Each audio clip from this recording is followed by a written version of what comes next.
Only a handful of principles you have to understand in order to start getting real traction, real momentum in your dating life and relationships. And one of the most important principles that you need to understand is frame.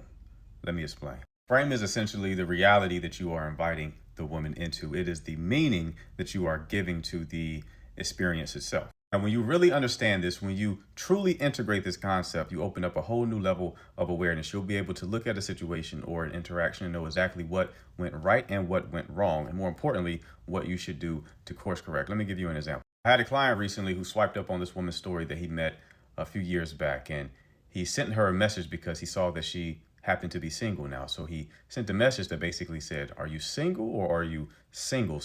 She responded with, "I'm single, but I thought you were married," which was a good sign because it shows that she's been paying some attention to him, keeping some tabs on him.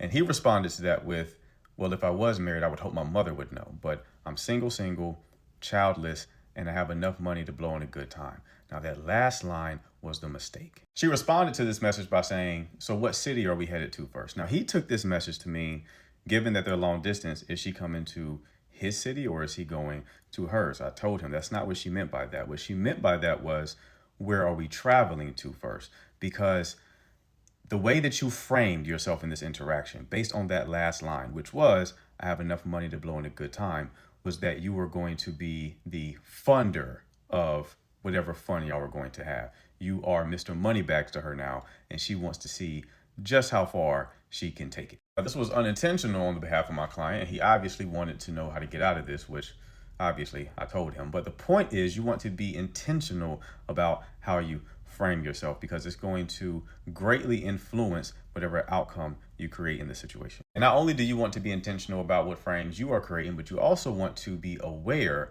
of what frames are being placed on you, the role that women are creating for you to play in the interaction that may serve them but be a great cost to yourself. Understanding this concept can drastically reduce the amount of pain and suffering that you experience in relationships, but not understanding this concept, not understanding principles like spark and safety and others that I talk about endlessly on my page can position you to repeatedly shoot yourself in the foot, repeatedly sabotage yourself unintentionally. So if you want to escape that loop, escape that cycle of having disappointment after disappointment, the link for coaching is in my bio.